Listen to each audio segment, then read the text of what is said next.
Digo amém. Ora, havia um homem rico e vestia-se de púrpura e de linho finíssimo e vivia todos os dias regalada e esplendidamente. Havia também um certo mendigo chamado Lázaro, que jazia cheio de chagas à porta daquele e desejava alimentar-se com as migalhas que caíam da mesa do rico. E os próprios cães vinham lamber-lhes as chagas. E aconteceu que o mendigo morreu e foi levado pelos anjos para o seio de Abraão. E morreu também o rico e foi sepultado. Ambos morreram, né, irmãos? E no Hades ergueu os olhos, estando em tormento, e viu a longe Abraão e Lázaro no seu seio. E clamando disse: Pai Abraão, meu pai, tem misericórdia de mim e mande que Lázaro molhe na água a ponta do dedo e me refresque a língua, porque estou atormentado nessa chama. Disse, porém, Abraão: Filho, lembra-te de que recebeste os teus bens em tua vida e Lázaro somente males, e agora este é consolado e tu atormentado. Além disso, está posto um grande abismo entre nós e vós, de sorte que os que quiserem passar daqui para vós não poderiam, nem tampouco os de lá passar para cá. E disse ele: Rogo-te, pois, ó Pai, que mande a casa de meu pai, pois tenho 5 irmãos, para que eles me dê testemunho, a fim de que não venham também para este lugar de tormento. Disse-lhe Abraão: Eles têm Moisés e os profetas, ouçam-nos. E disse ele: Não, Abraão, meu pai, mas se algum dos mortos fossem ter com eles, arrepender-se-iam. A Moisés e os profetas tampouco acreditarão ainda que algum dos mortos ressuscite. Amém? Podem sentar, meus irmãos.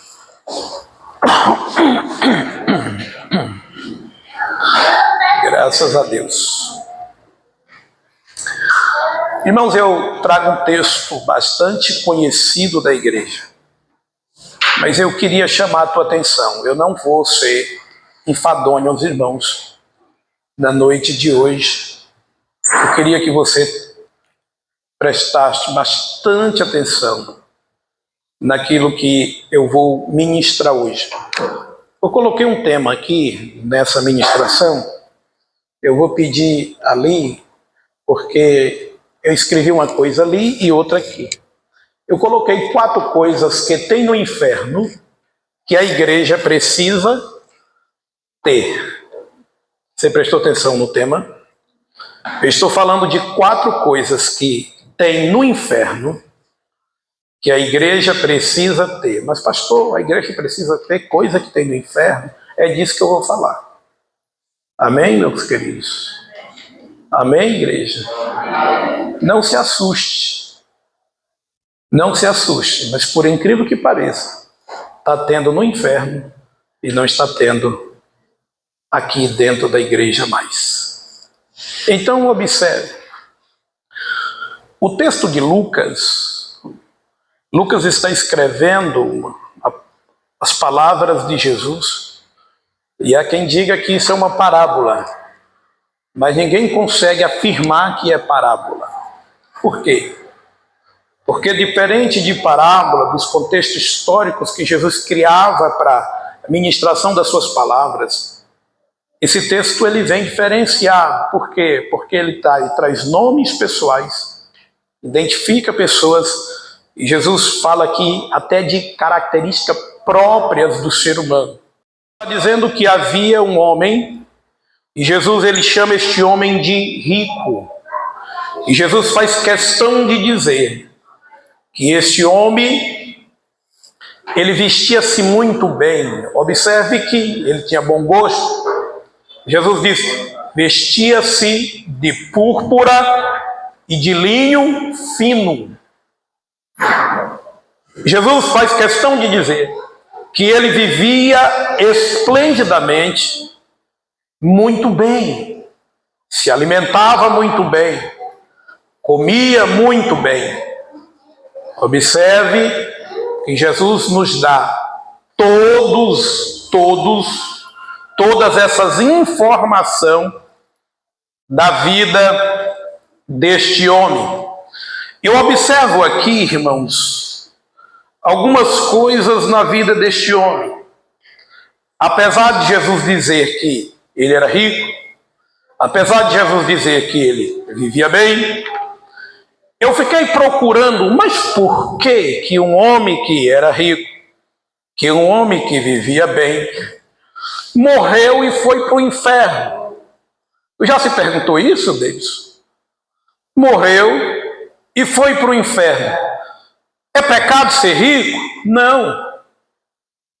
É pecado possuir bens? Não. É pecado viver bem? Não. O risco que nós corremos é quando nós nos apegamos àquilo que temos e esquecemos de servir, de dedicar a nossa alma e o nosso espírito, ou o nosso corpo em vida carnal em Cristo, para aguardar a vinda gloriosa do Senhor. Porque o crente, irmãos, ele aguarda a vinda gloriosa. Eu estou aguardando o arrebatamento da igreja. Mas se nesse período em que eu estou aguardando o arrebatamento da igreja, a morte chegar para mim, a morte será um transporte que me conduzirá ao paraíso com Deus. Aleluia! Então muitas pessoas não estão preocupadas com o seu dia de amanhã. Apesar da Bíblia dizer, o dia de amanhã não nos pertence. Não nos pertence para efetuarmos planos, para projetarmos projetos e assertivarmos que amanhã nós estamos vivos. Por quê? Porque nesse estágio intermediário há a morte. Mas a morte para o crente não é o fim. A morte para o crente, a pessoa bendita de Jesus, não é o fim para ele. Mas observa aqui uma coisa interessante que eu vejo na vida deste homem. Eu escrevi aqui 4 elementos que esse homem tinha, irmãos. Primeiro, ele era egoísta. O rico, ele era egoísta. Ele usava daquilo que tinha para promover o seu próprio ego. Não é no bastante, Jesus vai dizer que ele era rico. Então observa, a sua vida de recurso, a sua vida de riqueza, era ela explícita, a ponto de Jesus fazer questão de frisar, ele era rico. Olha aqui o segundo elemento que eu escrevi deste rapaz, ele era guloso. Jesus faz questão de dizer que ele comia, festejava com guloseimas. Então, gulosidade também, irmão, guloseima é um pecado, né? Glutonaria é um pecado na vida do ser humano. Então ele não fazia questão de ocultar aqui, né, o seu egoísmo, também dentro dessas ostentação. Terceiro, ele era vaidoso. E por quarto, ele era um ser humano sem compaixão. Observa que Jesus está dizendo que à porta deste homem tão rico havia ali um mendigo. E Jesus diz, e o mendigo tinha por nome Lázaro. O mendigo tinha por nome Lázaro. Lázaro jazia à porta do rico. E o texto vai dizer que o mendigo Lázaro alimentava-se com o que o rico jogava no lixo. O desejo, a alimentação, o lixo. Observa, um mendigo sem saúde, porque Jesus está dizendo, e os próprios cães vinham lhe lamber as chagas. É por isso que o catolicismo romano, irmãos, tem aí o dia de São Lázaro, né? Atribui a este Lázaro aqui. Não tem nada a ver com isso. né? E o dia de São Lázaro tem um dia de fazer comida e colocar os cachorros para comer tudo primeiro. Não é assim, meus? Eu nunca acompanhei isso, né? Mas existe isso, não existe? Cachorro lamber a ferida. Aí, ó, cachorro lamber ferida para sarar. É uma heresia danada. Mas isso existe. Mas isso existe e é real. Jesus está dizendo, e os cães lambiam a chaga. Observa que nunca teve... Jesus não está relatando aqui uma atitude de compaixão deste homem rico para com o mendigo que estava à sua porta. Observe isso aqui, grave isso aqui, que eu vou precisar disso aqui mais tarde. Jesus não está relatando nenhuma atitude de compaixão de um rico que esbanjava para com um mendigo que jazia à sua porta, misturado com os cães. Mas Jesus faz questão aqui de dizer que morreu o Lázaro. O Lázaro aqui morreu primeiro. E quando Lázaro morreu, a sua alma, o seu espírito foi colhido pelos anjos e levado e depositado no paraíso de Deus. Paraíso de Deus, lugar de descanso para a alma e o espírito daqueles que morrem em Cristo. Quando o crente morre em Cristo, quando o homem e a mulher morrem em Cristo, vai para onde? Não entendi. Vai para onde? Para o paraíso de Deus. Lugar de descanso. Aí Jesus está dizendo, também o rico morreu. E quando o rico morreu, Jesus já faz questão de dizer, e foi sepultado. E foi sepultado. Nenhum anjo pegou a sua alma e o seu espírito. Não teve recolhimento. E o fim, observa, que depois do sepultamento, Jesus vai dizer, e do Hades, do inferno, ele ergueu os olhos. Jesus vai dizer, e do inferno, ele ergueu os olhos. E viu, ergueu os olhos e viu. Observe que Jesus já nos deu aqui duas lições. Primeiro, aquele que morre em Cristo, paraíso, para o descanso da alma e do espírito. A alma e o espírito ficam no paraíso de Deus, aguardando o quê? Aguardando o arrebatamento da igreja. Aguardando o arrebatamento da igreja. Observe que Paulo diz que no dia do arrebatamento da igreja, aqueles que morreram em Cristo ressuscitarão primeiro. Observa, quando Jesus vier do céu para buscar a igreja, ele já vem trazendo do paraíso aqueles que estão lá e banharão seus corpos. Por quê? Porque Paulo está dizendo, ressuscitarão primeiro e receberão um corpo glorioso. Não é mais um corpo mortal, porque quando Cristo vier buscar a igreja, o corpo que subirá para o céu não é mais esse corpo carnal, mortal. A morte não terá mais domínio sobre nós. Nós receberemos um corpo glorioso e incorruptível. É o que diz as Escrituras Sagradas. Mas aí Jesus está dizendo, nos ensinando assim, o segundo item aqui. E aquele que morreu sem Cristo, o egoísta, né? O egoísta, o de natureza ruim.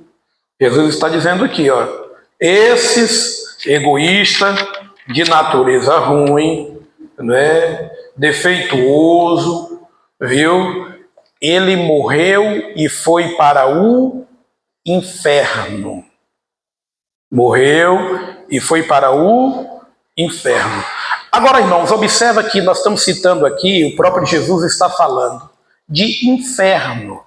E quando nós falamos de inferno, eu escrevi aqui, irmãos, 8 coisas sobre o inferno, quando se fala de inferno. Primeiro, lugar de tormento eterno. O inferno é um lugar de tormento eterno. Por que eu estou falando isso, irmãos? Porque o catolicismo romano também, eles pregam outra heresia. Eles dizem que a vida daquele que morreu sem Cristo é para o inferno. Eles reconhecem isso. E eles pegam isso lá do Macabeus, um livro não canonizado pela igreja. Mas ele diz, quando morre sem Cristo, a alma daquele que morreu sem Cristo vai para o inferno. Aí o que é que precisa fazer? Precisa fazer 7 dias de oração contínua. É por isso que tem visita de 7º dia. Porque a alma daquele que morreu fica 7 dias no purgatório. Purgatório é o inferno. É uma forma de falar inferno no modo mais carinhoso. Purgatório. Mas se o familiar fizer o processo religioso 7 dias, acendendo vela por quê? Porque ele diz, inferno é lugar de treva. Vamos acender vela para clarear a alma daquele que foi. Mas 7 dias, aí com intensas orações, a alma daquele que foi para o inferno volta. Jesus está dizendo aqui, desmitificando essa ideia de Macabeus e dizendo, é mentira. Uma vez que morre e a alma vai para o inferno, nunca mais voltará. Nunca mais voltará. Não espere encontrar alguém que morreu sem Cristo.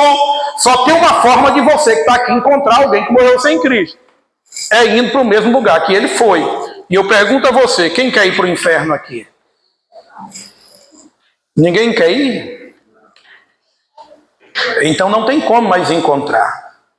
Então inferno, lugar de tormento. Segundo, lugar onde...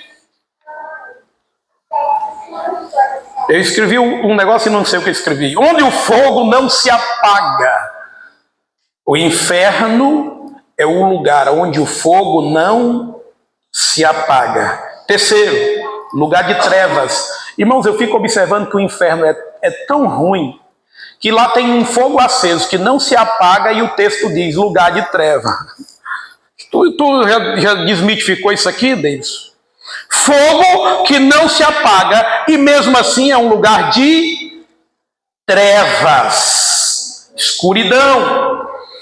Quarto, lugar de ranger de dentes. A Bíblia fala que o inferno haverá dor e ranger de dentes, sofrimento eterno. Lugar onde o bicho não morre. Segundo as Escrituras, o inferno, para os seus habitantes, será atormentado por um tipo de verme. E este verme não tem quem mate ele, não é que nem piolho que as mães matavam nas nossas cabeças. Esse bicho não morre. Sexto, lugar de lembranças perdidas. Por quê, pastor? Porque são lembranças que não poderão nunca mais ser executadas. Lembranças perdidas. Sétimo, lugar de remorsos. Isso aqui que eu escrevi, irmãos, nós vamos ver jazinho aqui, e eu prometo que eu não vou demorar. Oitavo, lugar de separação eterna de Deus. O inferno é um lugar que te separa diretamente de Deus e não tem mais como voltar atrás. É o inferno. Então eu estou descrevendo aqui porque é para esse lugar que Jesus está dizendo. E o rico foi. Ele está dizendo, e do Hades, do inferno, ergueu os olhos e viu. E do inferno ergueu os olhos e viu. Quem o rico viu do inferno? Jesus vai dizer que o rico viu a Lázaro. Quem era o Lázaro? O mendigo que estava à sua porta. O rico nunca conseguiu ver o mendigo em sua porta quando ele estava em vida. O mendigo sempre esteve à sua porta, mas o rico nunca conseguiu ver. Agora no inferno, que é o lugar de remorso, que é o lugar de lembrança, no inferno, no lugar de remorso e no lugar de lembrança, ele ergue os olhos e vê. Jesus está dizendo, quem foi que ele viu? Lázaro. Lázaro sempre esteve lá. Mas aqui na terra, o seu orgulho, a sua prepotência, nunca deixou ver. Igreja, deixa eu te falar uma coisa. Jesus está trazendo ao nosso coração nesta noite aquilo que nós precisamos ver e o que está faltando à igreja. E eu trago aqui a primeira coisa que tem no inferno que não tem mais na igreja. Ei, escuta aqui. A primeira coisa que tem no inferno, que está faltando dentro da igreja, é